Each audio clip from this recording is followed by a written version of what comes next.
제가 아까 칠판에 그렸던 모습이에요. 이걸 다시 한번 제가 정리했어요. 성전 또는 성막, 이 성전은 다윗이 이제 고정 건물로 한 걸 성전이라고 그러고, 템플. 성막은 텐트로 만든 이동식 예배 초소죠. 그걸 성막이라고 했어요. 타버네클 그래요. 또는 텐트라고 그래요. 텐트 또는 타버네클 이렇게도 쓰거든요. 타버네클 액센트가 여기 있어요. 여기에 천막이라는 뜻이에요. 또는 텐트라고도 부르기도 하고요. 성경에서는요. 또 성경에서는 부트라는 단어도 써요. 요 세 가지가 다 같은 말인데요. 이걸 성막이다, 텐트에. 그리고 이제 고정 건물은 템플이에요. 이건 성전이라고 그러죠. 성전, 템플. 이 성막이나 또는 템플은 안에 구조가 똑같은 거예요. 이제 모세에게 주신 구조. 그 구조가 지금 여기 그림에 그려져 있잖아요. 네, 그려져 있어요. 보시면 여기에 대한 자세한 설명은 출애굽기 25장, 26장, 27장, 28장, 29장, 30장 쭉 나오거든요. 이것을 다시 이렇게 정리한 것이 히브리서 9장 1절에서 쭉 해서 9절까지 보시면 이 이야기가 나와요. 근데 그 도표를 보시면 성막에 두 방이 있죠. 3분의 2 정도 사이즈의 방, 그 방을 성소라 그러고, 다음에 들어가는 입구, 그 다음에 안으로 들어가서 또 3분의 1 사이즈가 있는 게 지성소. 그리고 이제 그 안에 법궤가 있고, 속죄소가 있고, 아까 설명드렸듯이요. 그 속죄소를 가장 깊은 나의 영이라고 이제 보시면 좋을 것 같아요. 그리고 이제 법궤는 카르디아 또는 루악, 내 마음, 하트. 그 지성소는 목숨, 성소는 뜻, 성막문은 힘. 이렇게 이제 이해하시면 될 것 같아요. 그 제가 써놓은 말을 제가 읽어볼게요. 거기 이제 4페이지에 혼의 구조는 성전, 성막의 구조와 유사하다. 지성소에 법궤와 속죄소가 놓여 있듯이 크리스천의 마음, 하트와 스피릿에는 성령님, 구원의 프리마 성령님이 내주하신다. 하트 속에, 마음 속에 깊이 있는 나의 영이 성령님을 영접해야만 진정한 구원이 이루어진다. 우리 구약의 제사 방법이랑 똑같아요. 제사함의 회개도 하트 깊은 곳에서 이루어져야 한다. 구약의 이스라엘 사람들이 법궤 위 속죄소에 피를 뿌려야 제사함을 받듯이 크리스천들의 회개는 마음 깊은 곳에서 이루어져야 진짜다. 진짜다라는 말이 좀 이상하네요. 이렇게 정리하세요. 자, 그럼 5페이지를 보세요. 이제 문제는 우리가 구원을 받을 때 예수님의 영, 성령님이 내 영 속으로, 내 마음, 그리고 내 영 속으로 들어오시는데, 내 마음에는 이미 더러운 성품들이 많이 있는데, 그것을 쓴뿌리라고 성서에서는 이야기하잖아요. 쓴뿌리 하면 성서 어디에서 쓴뿌리라는 단어가 나와요? 히브리서 12장 15절. 이렇게 외워두세요. 히브리서 12장 15절이에요. 쓴뿌리가 있다는 거예요. 그래서 그 히브리서 12장 15절에서 그 쓴뿌리에 대해서 이렇게 말했어요. 너희는 돌아보아. 그때 너희는 하면 그건 히브리 당시 1세기 때 유대인 기독교인들을 지칭하는 거예요. 히브리서라는 건요. 1세기 때 유대인들이 기독교인이 된 사람들이 많은데 그 사람들에게 편지 쓴 것이 히브리서거든요.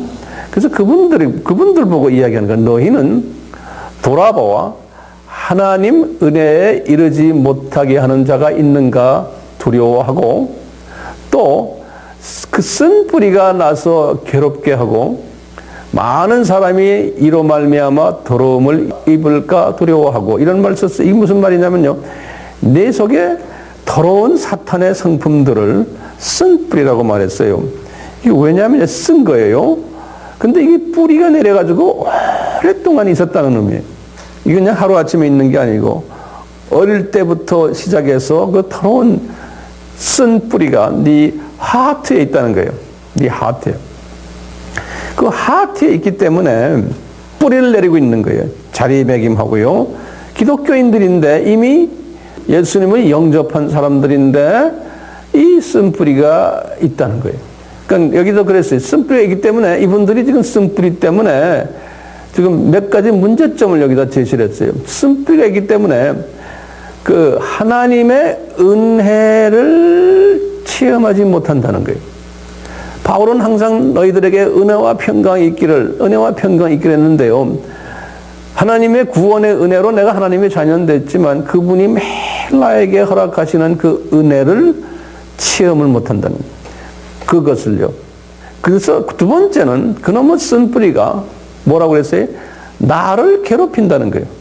그렇죠? 이 쓴뿌리가 나를 항상 괴롭힌다는 거예요.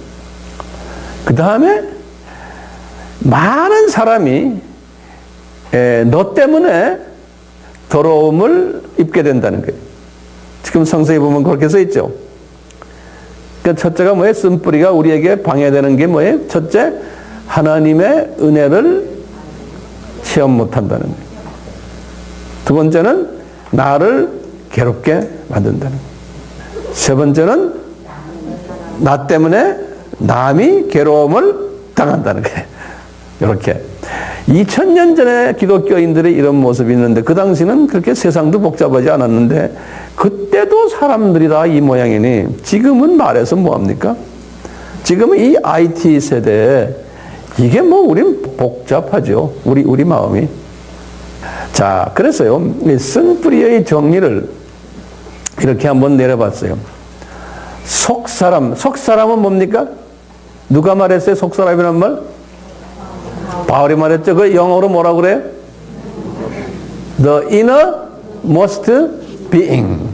그 다음에 한번 물어봅시다. 그리스어로는요. 에소 엔트로포스. 이 정도는 우리가 알아야죠. 네. 속사람이에요. 그러니까 속사람 하면 성경 구절 로마서 7장 22절 바울이 말하는 바울 랭귀지예요. 에베소서 3장 16절. 우리가 3장 16절 하면 몇 가지 있어요? 요한복음 3장 16절. 또 무슨 3장 16절 괜찮은 거 있어요? 디모데 후서 3장 16절이 뭐예요? 한번 성경 열어보세요. 디모데 후서 3장 16절. 또 3장 16절. 고린도전서 3장 16절도 한번 보세요.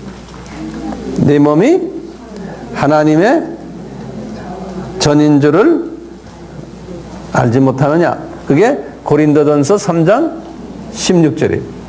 디모데 후서 3장 16절. 모든 성경은 하나님의 감동으로 된 것으로 쭉 나오는 이야기죠. 이것도 3장 16절이에요. 그래서 우리가 지금 3장 16절, 제 기억으로는 지금 디모데 후서 3장 16절, 그 다음에 고린도전서 3장 16절, 그 다음에 아까 또 무슨 3장 16절이었어요? 요한복음 3장 16절, 그 다음에 에베소서 3장 16절이 뭐였어요? 속사람. 그렇게 3장 16절이 유명한 게 많아요. 자, 이 쓴뿌리의 정의를 다시 봅시다. 속사람 속에 감추인 부정의 잠재의식. 이게 제가 만든 말들이에요. 쓴뿌리는 사람의 인격 형성에 영향을 미친다. 맞아요? 예. 그 다음에요. 쓴뿌리는 사탄의 성품으로 크리스찬과 비크리스찬 모두에게 존재한다. 맞아요? 예, 맞아요. 게다가 OX 문제에서 전부 다 오해예요. 자, 그 다음에 보면 그러면 사탄의 성품을 우리 한번 보면요. 원초적인 성품이 있어요. 사탄의 원초적인 성품. 우리 다 배웠지만 질투심이에요. 이 질투심. 그러면 이제 왜 사탄의 원초적인 성품이 질투심인가? 이건 우리가 알 필요가 있는 거예요. 그걸 좀 적어 놓으세요. 루시퍼가 가장 하나님의 사랑을 받았던 천사였어요. 그리고 가장 지혜로웠고, 그리고 가장 아름다웠다 그랬어요. 그리고는 하나님 보좌 옆에 항상 있었다. 그러니까 모든 특권을 다 받은 피조물이었어요. 이때는 사람을 하나님이 만들지 않았기 때문에 이 루시퍼를 창조했을 때는 피조물 중에 최고 사랑을 받는 특권층이었어요. 그러니까 이 피조물이 자기가 돈도 페이한 것도 아니고 노력한 것도 아니고 그냥 하루아침에 이런 존재가 돼버린 거다, 아이가. 그러니까 아주 도도하고 교만하고 당연하게 생각하고 이제 이런 피조물이었는데, 이제 이런 교만을 떨다가 이제 쫓겨났잖아요. 하나님 앞에요. 창조의 목적에 위배하는 행위를 한 거예요. 창조자처럼 되고 싶어 하는.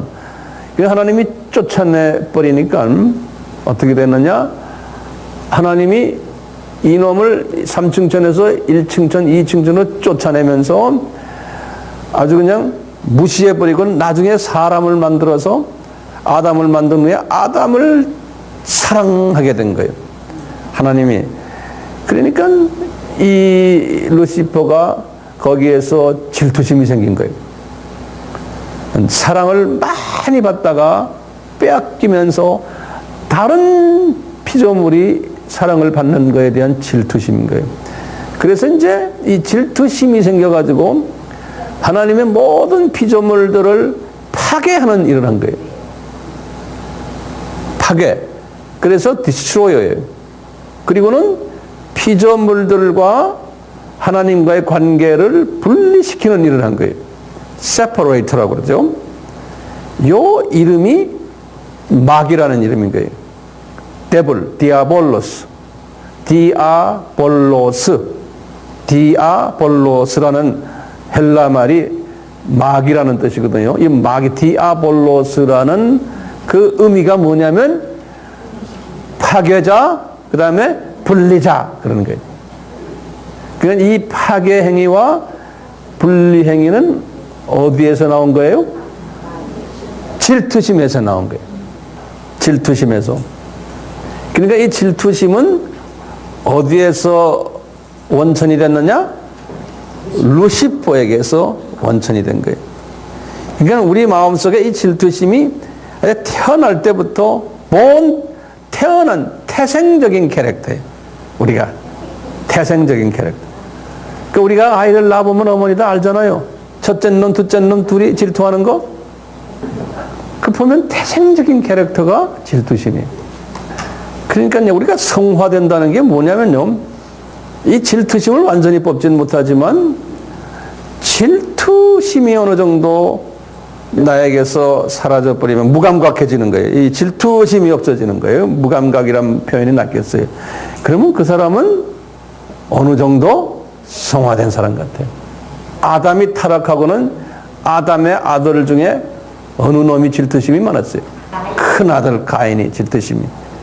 벌써 그 질투심이 있어서 엄청난 일을 일으켰잖아요. 똑같이 제가 이 질투심 가지고 많이 묵상하면서요, 도대체 이 질투심이 어떤 성품으로 대인관계에서 파생되느냐 쭉 나름대로 연구를 해보니까 거기 쭉 내가 리스트를 적어놨어요. 이것이요, 질투심이 있으면은 하여튼 상대방을 이 대인관계에서요 파괴하려는 마음, 분리시키려는 마음, 당짓는 거예요. 분리도 당짓는 거 다 분리거든요. 그리고 이간질하는, 참소라는 거는 쏙싹쏙해서 다른 사람을 아주 비난하고 깎아내리고 이런 참소라고 그러죠. 비방하는 건 좀 참소보다 더 좀 공식화한 거예요. 참소는 뒤에서 썰락썰락 하는 거고, 비방은 공식적으로 또는 좀 이렇게 보이는 게. 분쟁, 미움, 다툼, 거짓말, 속이는 것 다 이 질투심에서 나오는 것 같아요. 사기치는 것, 용서 못하는 것. 우리가 이걸 읽으면서 이걸 묵상하는 거죠. 내가 한번 나한테 해를 끼친 사람 내가 원수 져서 그놈 내가 다시 복수해야지. 이런 마음이. 남을 깎아내리는 것, 경쟁심, 그러다 보니 이게 많이 이제 굳어버리면 이제 교만심이 오고 자만이고 자랑하고, 자랑이란 것도 남을 상처 주는 거고요. 부모 거역, 반역, 잘 나가다가 언젠간 자기 이해관계 안 맞으면 자기에게 은혜를 베푼 사람을 반역하는 것, 배반하는 것, 도둑질, 살인, 불평, 비평, 비평, 이런 모든 것이 우리 속에 다 있잖아요. 이게 다 질투심에서 나온다라고 보는 거예요. 그러니까 이 질투심에서 어느 정도 해방된 사람은 내가 볼 땐 성인이에요. 그 질투심이 얼만큼 빠졌나에 따라서 이런 차출기로한 대인관계에서 나타나는 부정적인 것들이 많이 이게 좀 소멸되는 것 같아요.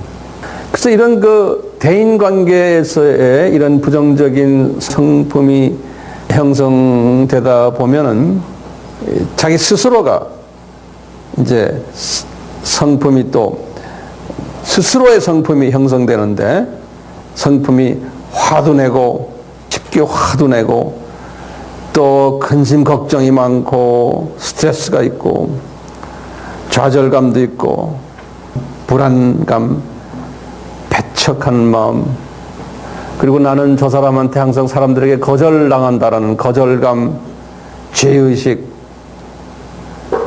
자괴감, 고독감, 비관, 탐욕, 대인기피증, 이런 열등의식, 이런 모든 것들이 이 질투심에서 나오는 것 같아요. 모든 것들이. 그러니까 우리가 이제 같이 신앙생활을 하면서, 저도 그래요. 신앙생활을 하면서 나름대로 최선을 다해서 이렇게 사랑해 줬는데, 자기의 이해관계와 상반됐을 때는 하루아침에 무서운 사람으로 변해버리는 거예요. 그러니까 사람을 보면 어떤 때는 무서워요. 저 사람이 언제 변할까? 그러니까 사람 보면 무섭지 않으세요? 저는 나이 먹으면 먹을수록 사람을 보면 무서워요. 아무리 지금은 잘해줘도 자기의 이해관계와 조금만 달라지면은 그 사람이 베푼 것 다 잊어버리고 나중에 완전히 그냥 칼을 들고 덤비는 사람들 제 주변에서 많이 봤어요. 여러분들은 그런 경험 안 하세요? 그러니까 어떻게 해줘야 돼요? 주님께서 그러세요. 그런 사람 블레싱 해줘라. 왜 그래요? 몰라서 그래. 왜? 자기 스스로가 쓴뿌리가 이만큼 있는 거를 모르는 거예요. 특히 우리 크리스천들 중에요. 기도 많이 한다고 그러고요. 성경 많이 한다고 그러고요. 나 신학교 나와서 목사 됐다고 이런 사람들 중에요. 이런 문제 있는 사람 엄청나게 많아요. 한국 사람만이 아니에요. 전 세계 다 그러고 백인도 똑같아요. 백인이라고 별로 건 줄 아세요? 그 놈들도 보면 똑같아요. 그러니까 우리가 지금 이런 거를 논리적으로 지금 성서적으로 배우는 이유가 뭡니까? 내가 스스로 나를 어떻게 내가 이제 정돈해야 되는 것도 배워야 되지만, 내 주변 사람들이 그 모습을 딱 보고는 저 사람은 지금 어느 수준의 사람이구나. 저 사람이 왜 저러지? 하면 저 사람의 백그라운드를 보니까, 배경을 보니까 이런 가정에서 이렇게 자라나서 이런 교육을 받고 이렇게 해서 이 사람의 직장이 어떤 직장을 가지고 이렇게 해서 지금 나이 지금 50, 60 됐구나. 그래서 이런 모습이 됐구나. 라는 걸 내가 분석하고 이해해주고 그냥 안아주는 것 길밖에 없는 거예요. 그걸 가지고 예를 들어서 너 왜 그러냐 이러면 뭐가 돼요? 싸움이 되는 거예요. 왜? 이게 주파수가 다르거든. 주파수가 달라요. 내가 생각하는 거하고 그 사람이 생각하는 거하고 다른 거예요. 하나는 AM이고 하나는 FM 주파수예요. 주파수가 다른데 이게 같은 의견을 가지려고 하면 안 되는 거예요. 그러니까 어떻게 돼요? 무조건 용서해주고 자비를 베풀어주는 거예요. 그러다면 뭐 해야 돼요? 거기서 끝나면 안 돼요. 주님에게 맡겨버려야 돼요. 예수님 저는 핸들 못합니다. 주님이 하십시오. 어떤 때는 주님이 당장 해결하는 방법도 있지만 10년, 20년 후에 해결하는 방법도 있어요. 예를 들어서 주님 저는 최선을 다했고 주님의 사랑을 많이 베푼 저 사람 왜 저러죠? 예를 들어서 그냥 당장 손 좀 봐주세요. 근데 안 보시는 거예요. 더 잘되게 하고 어떤 때는. 그러다가 나중에 10년, 20년 후에 보니까 아하, 그 후손들까지도 주님이 만지시는 걸 눈에 보이는 거예요. 이게 뭡니까? 믿음이요. 그러니까 사랑은 오래 참고요. 그게 믿음이 있어야 됩니다. 주님이 언젠가는 주님이 여기에 대해서 문제 해결해 주시겠구나. 크게 보는 사람이 다투질 않는 거예요. 뭐예요? 사람은 다 이런 문제가 있기 때문에 그런 거예요. 없는 사람 어디 있어요? 나라고 없습니까? 다도 많아요. 저는 젊었을 때 성질이 굉장히 급한 사람이었어요. 그런데 주님을 섬기면서 지금 나이 제가 70입니다. 한국 나이로 71세요. 아이가 아니에요, 저도. 이런저런 많은 경험을 하고 한국 사람만 다룬 게 아니잖아요. 인터내셔널 사람들을 다루면서 많이 배우면서 내 스스로가 나도 어느 정도 지금 사람이 된 모습처럼 제가 지금 보이는데 나도 한참 가야 돼. 지금도 또. 내 스스로를 보면요. 왜요? 어쩌다가 나에게 어떤 불이익이 오거나 나의 자존심을 건드리면 나도 팍 하고 더 있어요. 그럼 오 마이 갓. 나도 몰랐구나. 예. 그러면서 내 자신이요. 명색이 목사고 이런 걸 가르치는 사람인데 내가 이렇게 보면서 황 목사 너도 같이 한참 가야겠구나. 알았습니다. 그러면 제가 그래요. 주변에 나보다 더한 사람들이 보이잖아요? 보이면 아직 젊은 사람들이 나보다도 10년, 20년 아래. 그러면 내가 안아줘야지. 저 사람 아직 몰라서 그래. 아직 철이 안 들어서. 나도 그랬는데 뭐. 예? 나도 그랬는데 뭐. 요거예요. 그러니까 그냥 안아주는 거예요. 근데 이게 나이가 들어야 돼요. 나이가 들지 않으면 이게 안 돼. 나도 그랬는데 뭐. 그러면 난 그래. 내가 저 때는 더 심했어? 그러는 거예요.